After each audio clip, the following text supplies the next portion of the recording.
moja kati ya mambo tumeangalia tuyaweke sawa ni kuona kwamba pesa tunayoikusanya ndani ya wilaya yetu kupitia mapato yetu ya ndani, serikali kuu imetutaka tuirudishe serikalini, kuiweka pale 10% ikigawiwa kwa makundi matatu mkurugenzi aliyoyataja, ili makundi hayo yawezeshwe kwenda kuchukua mikopo.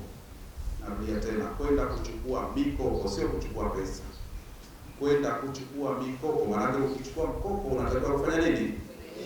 Kurejesha, halafu na wengine wakachukue tena.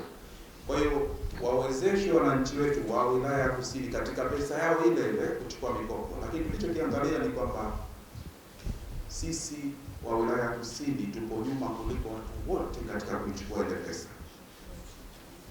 Ndio tukajaribu kuangalia kuna nini hasa kinachosababisha. Baadhi ya mambo ambayo tumeyaona mkurugenzi aliyotupatia pia ni elimu kwa watu wetu, namna ya kuipata hiyo mikopo. Na bahati nzuri sisi ni wadau, wengi wenu hapa tunakuwa tunafikiana kwa wakati tofauti, ama kwa vikundi ama kwa mtu mmoja mmoja. Kwa tunazijua zile changamoto, mojawapo ikiwa ni elimu finyu ya namna gani tunaweza kupata mkopo na vipi tujifunge ili tuweze kupata mkopo. Ndio maana baraza lenu la mji limeamua kuja na wakufunzi wetu hawa hapa leo kutuelimisha vipi tufanye, namna gani tunaweza kupata mkopo na mkopo huo turudishe kwa namna gani. Mkurugenzi hapa ameeleza makundi haya ni matatu, yanaitwa 442.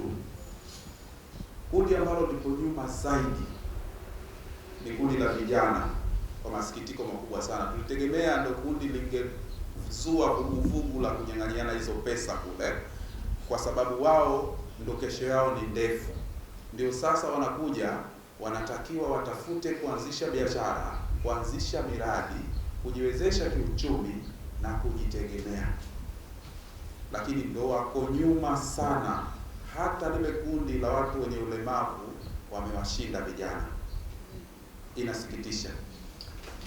Kwa zile changamoto mtakazozipata wakati wa kuomba ama kupokea ama kutumia hiyo mikopo, lakini wakati wowote kwa mahitaji mengine yoyote ya kiofisi, ofisi hii ipo tayari kuwasikiliza ili kutimiza yale malengo yenu wenyewe mliojipangia. Vijana oye! Ina mama oye! Nilikuwa naangalia baadhi ya majukumu ya umoja wa vijana kwa sababu ndio kundi ambalo lipo chini sana. Nafikiri ukiangalia yale majukumu yanafika 8 pale ya umoja wa vijana. Kwa mabaraza, sio umoja wa vijana, mabaraza ya vijana. Lakini moja kati ya majukumu hayo kuibua na kulea vipaji vya vijana. Hawezi kuibua hilo vipaji. Vipaji pia, biashara, uwekezaji na kitu kingine ni moja kati ya vipaji. Lakini kutoa elimu kwa vijana ni majukumu ya vijana, na yazungumza haya specific kwa vijana kwa sababu ndilo kundi kwetu ni zito. Sasa nimesikia kama mwenyekiti wa baraza la vijana sheria, katibu wa baraza la vijana sheria, haya ni baadhi ya majukumu yenu. Kutoa elimu, baada ya kuipata elimu kutoka kwa wakufunzi wetu hapa, nyinyi vijana, moja kati ya majukumu yenu ni kutoa elimu kwa vijana waliowazunguruka katika mashehia, mawilaya na sehemu zetu. Msisite kuzipeleka hizo elimu mtakazozipata kwa wakati mwafaka, na mnapoyakusanya makundi ya vijana wenu, mabaraza au kitu kingine, hata mkituhitaji sisi ambao tuko hapa katika baraza la mji kuja, basi tuko tayari kuja kufanya mkutano na nyinyi, kuwasikiliza ama kuwasaidia. Lakini baada ya yale mtakayoyapeleka, mkihisi vijana, kina mama ama walemavu mnahitaji elimu zaidi kama mtakayopatiwa leo, msisite kutuambia baraza la mji Kusini. Tunaweza tukawaomba tena wakufunzi wakaja hata huko chini kwenye sheria zetu ili kutoa elimu kwa watu wetu. Kama nyinyi kwenu itakuwa ni ngumu, au kama mnahitaji watu wenu wafahamishwe zaidi. Kuhamasisha vijana kujitegemea ni moja kati ya jukumu lenu. Vijana kujitegemea ni kama huko ambako serikali imetenga fedha ili vijana wakachukue fedha ile wajitegemee kutafuta maisha yao. Kwa hiyo huu ni wajibu, baada ya nyinyi kupata elimu yenu ya leo mtakaipata, kurudi sasa wahamasisha vijana namna ya kujitegemea, kuiomba fedha hii, kutumia pesa hii katika kufanya biashara ama miradi mingine midogo midogo na mikubwa. Tunazo fursa nyingi sana. Nimewasikia hapa wengine wanatoka Mtende, Paje, Makunduchi, sehemu zile kizimkazi za ukanda wa bahari. Vijana tukizitumia vizuri na tukitumia fedha hizi tutakazopewa elimu, tunaweza kujiwezesha kiuchumi. Cha kushangaza zaidi, ukifika katika maeneo yale ambayo vijana tungeyatumia kibiashara, sisi wazawa tumerudi nyuma.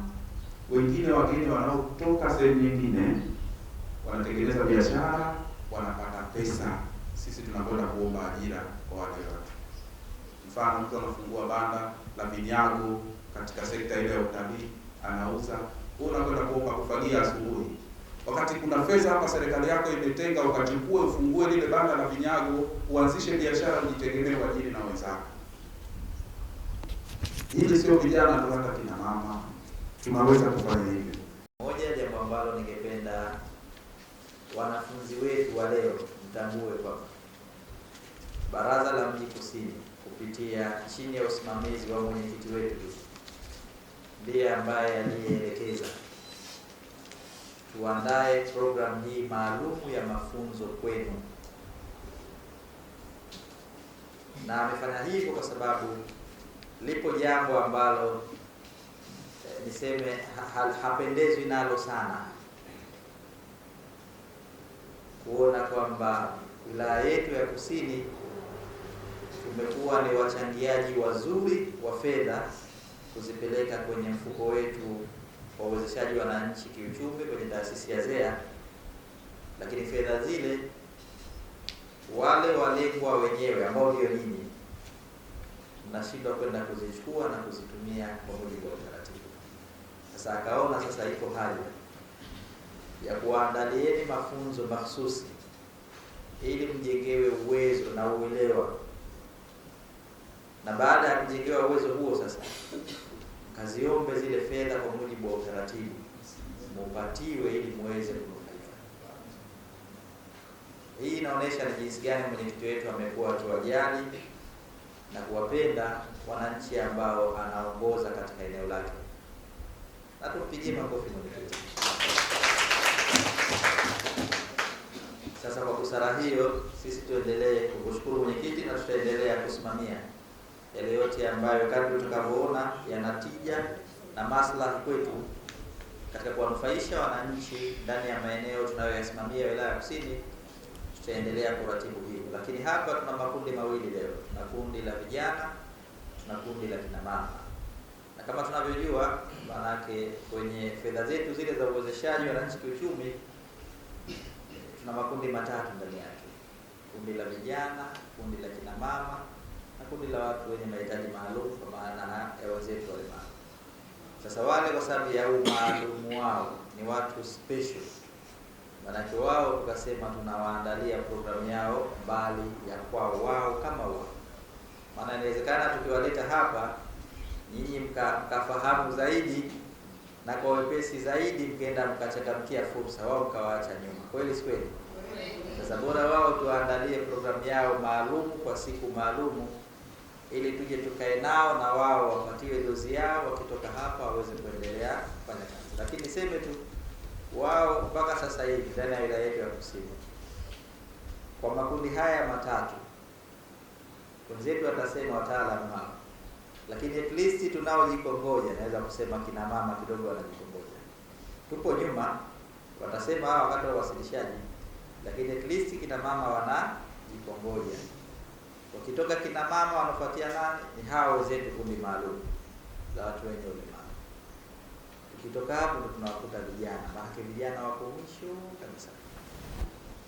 Sasa imani yangu kwamba kwa mafunzo haya ya leo, baada ya kutoka hapa leo, tunataka kuona vijana tunao kweli vijana, wao ndo wakawe wa mwanzo washinde kina mama.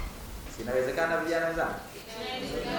Maana msipofanya hivyo mtakuwa mnatuangusha na mwenyekiti. Si mnatuona na sisi ndio tunaelekea kwenye uzee, lakini bado vijana. Kwa vijana mkifanya vizuri, naamini na sisi tunakuwa. Wakala wa Uwezeshaji Wananchi Kiuchumi inaratibu masuala yote ya uwezeshaji. Na tukizungumzia uwezeshaji ni uwanja mpana kwa kweli. Sawa? Tukizungumzia uwezeshaji ni uwanja mpana, kwa sababu wengi wana perception ya kwamba ukizungumzia uwezeshaji wanakuja moja kwa moja wanaona ni pesa, ni mikopo. Lakini kumbe kuanzia leo hapa, baada ya kupata mafunzo, tutajua uwezeshaji ni kitu gani. Sawa? Kwa hiyo hii Wakala wa Uwezeshaji Wananchi Kiuchumi ni taasisi ambayo imeundwa kisheria kwa sheria namba 2 ya mwaka 2022 kwa lengo la kuratibu masuala yote ya uwezeshaji wananchi kiuchumi. Tukizungumzia masuala yote ya uwezeshaji wananchi kiuchumi ikiwemo mafunzo, kwamba huwezi ukamwezesha mtu kiuchumi kama hujampatia elimu. Sawa?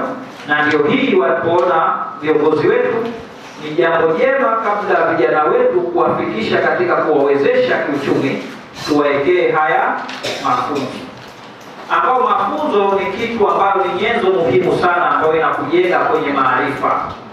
Kiale, jijengee maarifa kila siku kama kijana, kiale, kwenye kichwa chako, ili uweze kuweka maarifa mapya jinsi gani ninaendana na mabadiliko ambayo yanajitokeza kila leo. Jamani, sasa hivi kila leo kuna mabadiliko yanatokea. Sawa? Wewe kama umemaliza chuo 2024, sasa hivi ni 2026, kile ambacho wewe ndani ya miaka mitatu kile ulichosoma tayari kimeshapitiwa na nini? Na muda. Wewe usije ukasema mimi na degree, mimi na diploma, ambayo wewe unataka hiyo diploma yako ikuendeshe. Tayari kama hutojijengea maarifa mapya na kupata mambo mapya kila leo, ukanoa kile kipaji chako. Kwa hiyo kila miaka mitatu tayari kile ulicho nacho kinapitiwa na muda, ukirefresh. Kwa hiyo ukiongeze mambo mapya ili uendane na wakati. Sawa? Hapo zamani tulijua kwamba kulikuwa hakuna hizi simu tulizonazo sasa hivi, au sio? Lakini leo ukitazama simu zile za zamani zote hazipo, na ni makampuni makubwa yale yaliwekeza mitaji mikubwa, sasa hivi hazipo tena. Kwa hiyo ukiona kwa muda miaka ya mbeleni hapo utakuja kusikia hizi simu hizi hamna tena.